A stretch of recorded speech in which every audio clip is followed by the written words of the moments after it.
Hello and welcome to another video from Sustenance and Cover, the only channel you need to not only survive the current apocalypse but actually enjoy it.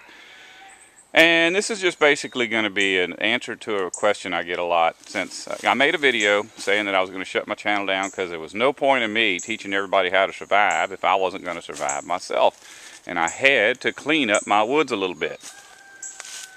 So a lot of people are asking, why in the world does cleaning up your woods determine your survival? And a lot of it's because of, there's several reasons, and a lot of it's because of this. This is an orange tree. I just got to it. It made flowers, made about a dozen little oranges, and because there was no light back here, it dropped all but one. Because a tree will, when it makes little fruits, once it determines how many fruit it can successfully bring to all the way to maturity, it'll drop all the others. See this little orange? And if I had gotten back here earlier, then there would probably be 6 oranges on there right now, or at least 3 for the size of this tree. And I've got 48 citrus trees, and a lot of them are back here in these woods, and a lot of them are in the same situation. I cut down 6 trees so far. I think I'm going to cut down 3 more. And look, here's one of the stumps. And in fact, here's the trees. This pile of brush over here, those are the 6 trees I cut down to get to that. If you notice, all my trees have their branches cleaned. See what I'm saying? There's no little branches down here. That's so I can see through the woods easier. And when you cut these trees down, it's just really easy to cut the bushy part off the top and cut it off at the bottom, and you get a really nice stake for staking up other trees or tomatoes or whatever. See, there's a pretty nice stake. I can cut a piece off of that and use it. In fact, let's see if I got any out here. I don't think this area I've got any trees staked up yet, but all through my woods you'll see fruit trees that are staked up with sticks that I just cut down for free. And that's not the only reason I clean up my property. Some of my trees are so small that if I didn't keep the ground cover away, I would run over them. And in fact, that's what happened to this one. This is a jelly palm that was under a bunch of brush, and I ran right over it. So now it's in recovery stage. Let's see, what else do I got small out here? Well, here's poke. If you ever heard of poke salad, and it's going into seed, so hopefully it'll make more poke salad next year. There's a pecan tree.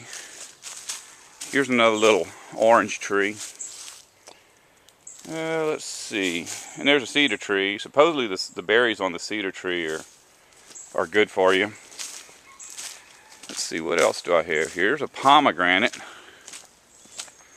That's the thing about my woods. My woods are almost all native species of trees, but I have fruit trees planted throughout. This is an apple tree, or a pear tree, hood pear. There's another little citrus tree, a clementine, and a fig tree. And a recent discovery is pawpaw trees. These pawpaw trees, I ran over every single one of them last year. And because I didn't know what they were, and they were hidden by brush. And when I cut the brush down, I cut the pawpaws down. But they're all coming back, so we'll have a little pawpaw patch here. In fact, I got one that's got fruit on it. Let's see if I can find that. Yeah, there's a pawpaw starting to grow. It's got about, I think it has 5 on here. That's just a freebie. Now, pawpaw trees don't like a lot of sunlight. I mean, they don't like any sunlight when they're brand new. When they get about this size, they need a little bit of light. And as time goes on, I'll clear more trees out of here. But another reason to keep your woods clear is for game. Most of this fruit is going to get eaten by squirrels and raccoons.